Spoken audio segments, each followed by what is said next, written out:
তোদের জীবন বিজ্ঞানের আজকে 2টো পৃষ্ঠা পড়াবো, বেশি পড়াবো না। জীবন বিজ্ঞানের ফার্স্ট চ্যাপ্টার, পেজ নাম্বার 2 আর পেজ নাম্বার 3। যাই হোক, জীবজগতের নিয়ন্ত্রণ আর সমন্বয়, সেই চ্যাপ্টারটা আমরা পড়াচ্ছি, ভালো করে শোন। আগের দিন আমরা বলেছিলাম, তার খানিকটা বলে দেই, যে জীবেরও প্রাণ আছে, তাই তো, উদ্ভিদেরও প্রাণ আছে, প্রাণীরও প্রাণ আছে, সকলেরই প্রাণ আছে, তাই তো। প্রাণটা আবিষ্কার করেছিল কে? উদ্ভিদের প্রাণ আছে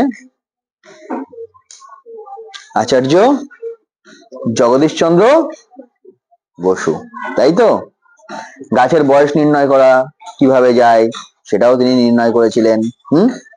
তাহলে আমি উদ্ভিদের সাড়া প্রদানের পদ্ধতি, আচ্ছা আগের দিন ক্লাসে বলেছিলাম উদ্ভিদের সাড়া প্রদানের পদ্ধতি তোরা অনেকেই দেখেছিস। সেটা কি কি বলেছিলাম?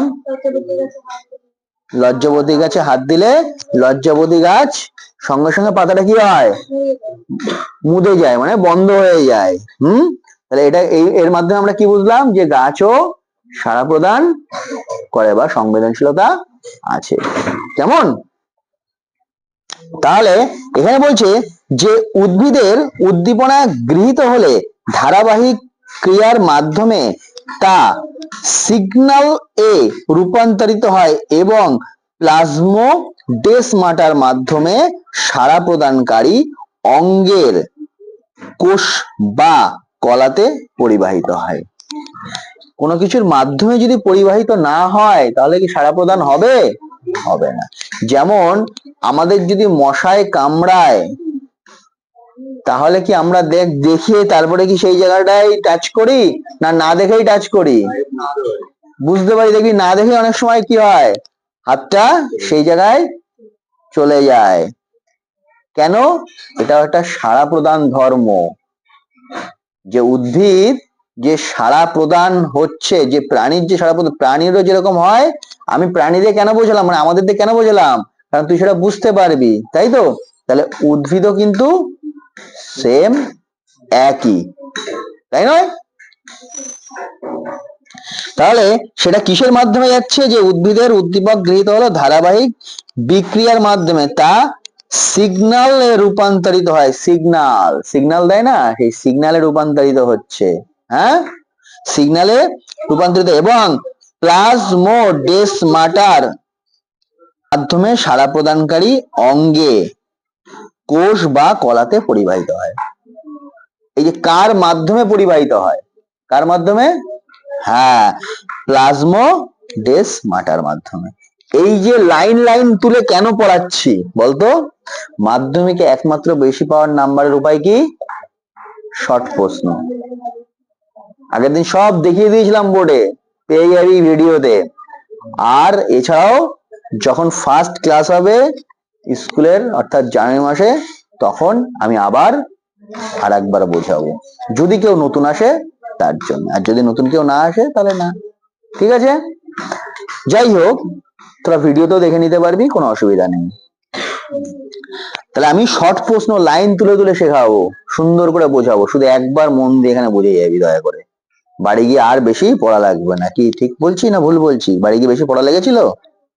লাগবেও না, শুধু মন দিয়ে শুনতে হবে। তাহলে এইবারে ইলেকট্রিক সিগন্যাল বা কেমিক্যাল মেসেঞ্জারের মাধ্যমে উদ্দীপনা পরিবহন ঘটে। তাহলে যে উদ্দীপনা উদ্ভিদের কিসের মাধ্যমে পরিবহন ঘটে? ইলেকট্রিক্যাল সিগন্যাল, তাকে কি বলা হচ্ছে? Chemical Messenger. আচ্ছা, এইবারে এই সাড়া প্রদান নির্দিষ্ট সিগন্যালে সাড়া প্রদানকারী অঙ্গের কোষ বা কলাতে পৌঁছলে ওই কোষ বা কলার বৃদ্ধি বা রসস্ফীতির মাধ্যমে উদ্ভিদ সাড়া প্রদান করে। উদ্ভিদ রসস্ফীতি মানে সতেজ থাকবে যেসব উদ্ভিদ, তারই তো সাড়া প্রদান হবে। যে উদ্ভিদ নেতিয়ে যাবে, মারা যাবে, শুকিয়ে যাবে, তাদের কি সাড়া প্রদান হবে না? কি করে সাড়া প্রদান হবে? মাধ্যমই তো নেই। যেমন কোনো প্রাণী মারা গেলে তার কি সাড়া প্রদান থাকবে? উত্তেজিত ধর্ম থাকবে? তাকে যদি আঘাত করিস তার কি ব্যথা লাগবে? লাগবে না। তেমন উদ্ভিদের ক্ষেত্রেও তাই। এইবারে উদাহরণ লজ্জাবতী। লজ্জাবতী, পতি না কিন্তু, বতী, বত অয় দীর্ঘী।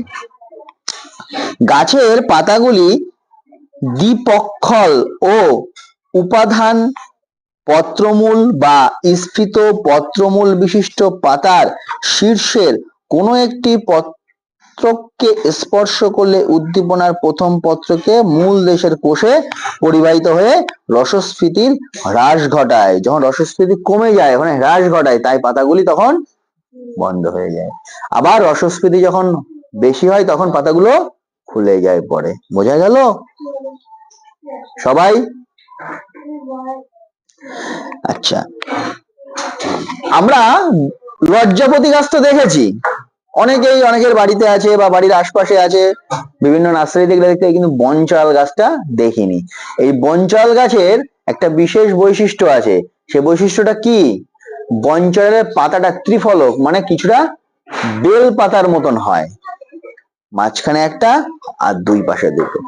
এই যে দুই পাশে যে পাতাটা থাকে, পাতাটা ঘুরে যেতে পারে। কত ডিগ্রিতে ঘুরতে পারে? 180 ডিগ্রি। 180 ডিগ্রি বলে তো কি বুঝি আমরা? হাতটা যদি এমন থাকে, এই হাতটা এরকম ভাবে ঘুরে এপাশে আসতে পারবে, আবার এই হাতটা ঘুরে এরকম ভাবে যেতে পারবে। মানে বেল মানে বনচালের যে পাতার এই পাশের ফলকটা ঘুরে ওপাশে চলে যেতে পারবে, আবার ওপাশের ফলকটা ঘুরে এ পাশে বেঁকে যেতে পারবে। পুরোপুরি কত ডিগ্রি? 180 ডিগ্রি। এই ঘুরতে কত সময় লাগে? 2 মিনিট। পাতাটা ঘুরে আরেক পাশে যেতে কত সময় লাগে তাহলে বনচালের? 2 মিনিট। তাহলে এটাও কি একটা উদ্দীপক তো নাকি? বোঝা যাচ্ছে উদ্দীপক কি?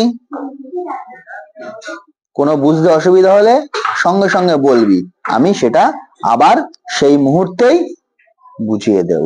বোঝাতে পারলাম দেব? আচ্ছা, এইবারে দেখবি এই যে বক্সের মধ্যে যেগুলো থাকে সেগুলো ভালো করে পড়তে হয়। কেন? এখান থেকে কিন্তু শর্ট প্রশ্ন আরো ভালো টানে। যেমন দেখ কি রয়েছে, রিঅ্যাকশন টাইম। মানে কি এটা? রিঅ্যাকশন টাইমটা উদ্দীপনা প্রদান ও জীবের সাড়া প্রদানের মধ্যবর্তী সময়কালকে রিঅ্যাকশন টাইম বলে। বোঝা গেল? টাইম মানে কি? সময় তো। তাহলে সাড়া প্রদান কি বলছে? জীবের উদ্দীপনা প্রদান ও জীবের সাড়া, উদ্দীপনা প্রদান এবং সাড়া প্রদান। উদ্দীপনা মানে কি হলো? আমি আমাদের দিয়ে বোঝাই, মশা কামড়ালো, উদ্দীপনা। সাড়া প্রদান, তৎক্ষণাৎ আমি হাত দিয়ে সেখানে মারলাম, মানে আমার সাড়া প্রদানটা হলো। ক্লিয়ার? হ্যাঁ। তাহলে এই যে টাইমটা, এটাকে কি বলা হচ্ছে গাছের ক্ষেত্রে? হ্যাঁ, রিঅ্যাকশন টাইম। ক্লিয়ার? এইবারে প্রেজেন্টেশন টাইম। কোন বিক্রিয়া শুরু হতে নির্দিষ্ট তীব্রতার কোন উদ্দীপককে যে সময়কাল ধরে প্রয়োগ করতে হয় তাকে প্রেজেন্টেশন টাইম বলে। কি বললাম? কোন বিক্রিয়া শুরু হতে নির্দিষ্ট তীব্রতার কোন উদ্দীপককে যে সময়কাল ধরে প্রয়োগ করতে হয় তাকে বলা হচ্ছে প্রেজেন্ট, যে সময়কাল। আচ্ছা, কোনো কাজ করতে আমাদের তো একটা সময় লাগতে পারে। ধর কেউ নৃত্য পরিবেশন করছে স্টেজে, গান যতক্ষণ চলবে সেই সময়টাই তো সে নৃত্য পরিবেশন করবে নাকি? তাহলে তার প্রেজেন্টেশন টাইম ওই সময়টুকু। তাহলে গাছের ক্ষেত্রে এই যে অ্যাকশন নিতে সেটা সময় লাগবে, সেটাকে বলা হচ্ছে প্রেজেন্টেশন টাইম। কি উদাহরণ দিয়ে পড়াচ্ছি বলে সুবিধা হচ্ছে না অসুবিধা হচ্ছে? সুবিধা হচ্ছে। প্র্যাকটিক্যাল দিয়ে বোঝাবো যাতে তোদের বুঝতে সুবিধা হয়। বললাম না, পড়া এখানে শুনবি, বাড়ি গিয়ে আর পড়া লাগবে না। শুধু দয়া করে একটা বারের জন্য বইটা আজকে রাত্রেই পারলে খুলে দেখবি। যাদের যাদের বই নেই তাদের আমি গ্রুপে পেজ পাঠিয়ে দিচ্ছি, পেজগুলো একটা বার চোখ বুলিয়ে নিবি, তোদের সুবিধা হবে রে বাবা। এইবারে বলছে কি, ক্রোনোবায়োলজি। জীবদেহের দেখা যায় এমন ছন্দবদ্ধ ঘটনা যথা সার্কাডিয়ান রিদম বিজ্ঞান ভিত্তিক অধ্যয়নকে ক্রোনোবায়োলজি বলে। তাহলে এটা কি? জীবদেহে দেখা যায় এমন ছন্দবদ্ধ বিজ্ঞান ভিত্তিক অধ্যয়নকে। হ্যাঁ, তাহলে বিজ্ঞান ভিত্তিক মানে কি? আমি যে জিনিসটা বৈজ্ঞানিক হয়, বিজ্ঞান ভিত্তিক, বিজ্ঞান নিয়ে রিলেটেড, বা বিজ্ঞানের সমন্বয়ে, বিজ্ঞানের সাথে জড়িত বা বিজ্ঞানের তরফ থেকে বা বিজ্ঞানের ভাষা যাই বলিস না কেন সেটাকে বলা হচ্ছে। বলে না এখন যে জিনিসগুলো করব বিজ্ঞান ভিত্তিক করব, এখন আর সেই বিজ্ঞান ভিত্তিক আলোচনা হোক বা বিজ্ঞান নিয়ে চলে বা সায়েন্স, এর মধ্যে সায়েন্স আছে, এর মধ্যে বিজ্ঞান আছে, সে রান্নার মধ্যে বলতে পারিস, কোনো জিনিস সাজানোর মধ্যে বলতে পারিস, কোনো জিনিস কেনার মধ্যে বলতে পারিস, হ্যাঁ, কোনো জিনিস তৈরি করার মধ্যে বলতে পারিস, অনেক কিছুর মধ্যে তোরা এই কথাটা প্রয়োগ করতে পারিস। হুম, আচ্ছা, আচার্য জগদীশচন্দ্র বসু এর লেখা কয়েকটি গুরুত্বপূর্ণ বই থেকে আমরা এই সব জিনিস সম্পর্কে জেনেছি। এটা দরকার নেই তোদের, দরকার আগে পর্যন্ত। বল এই পৃষ্ঠায় কারোর কোনো অসুবিধা আছে? আপাতত অসুবিধা থাকলে অবশ্যই আমাকে মেসেজ করবি বা জানাবি বা এখানে এসে বলবি, কোনো অসুবিধা নেই।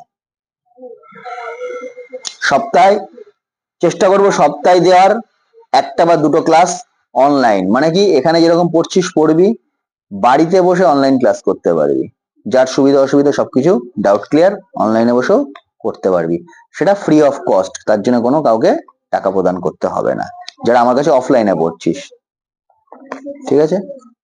আচ্ছা, এইবারে জীবজগতের নিয়ন্ত্রণ ও সমন্বয়ের 3 নম্বর পৃষ্ঠা পড়বো আমরা এখন। বলছে উদ্ভিদের সাড়া প্রদান ও আচার্য জগদীশচন্দ্র বসু। বলছে আচার্য জগদীশচন্দ্র বসু হলেন পৃথিবীর প্রথম প্রখ্যাত জীব পদার্থবিদদের মধ্যে অন্যতম। তিনি নিজেই কতগুলি অতি সূক্ষ্ম ও সংবেদনশীল যন্ত্র আবিষ্কার করেছেন, যেমন কি রেজনেন্ট রেকর্ডার, ক্রেস্কোগ্রাফ, ইলেকট্রিক, লেখাটা বোঝা যাচ্ছে না, প্রোব ইত্যাদি। এইসব যন্ত্রের সাহায্যে তিনি উদ্ভিদের সংবেদনশীলতা সম্পর্কে 3টি গুরুত্বপূর্ণ বিষয় আবিষ্কার করেছেন।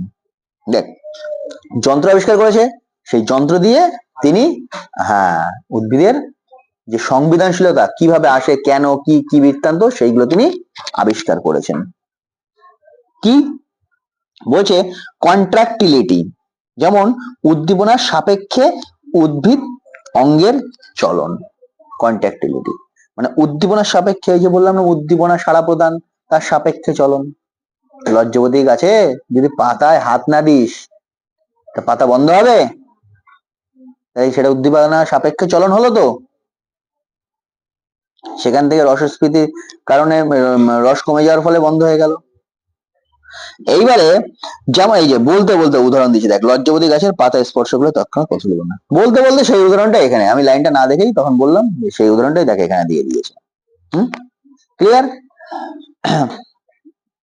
পাতাটি নুয়ে পড়ে, একে ইলেকট্রো সিগন্যালের সাহায্যে এই জিনিসটা আমরা বুঝতে পারি। আর কি বলছে রিদিমিসিটি, রিদিমিসিটা কি স্বতঃস্ফূর্ত ভাবে উদ্ভিদ অঙ্গের চলন, এটা যেমন বনচড়াল গাছের পাতা ক্ষুদ্রাকার পার্শ্বীয় দুটি পত্রকের পর্যায়ক্রমে ওঠানামা করা, বললাম তো একটু বনচড়ালটা বুঝিয়ে দিয়েছি তো পুরো, সেটাই এটা, কেমন বনচড়ালটা।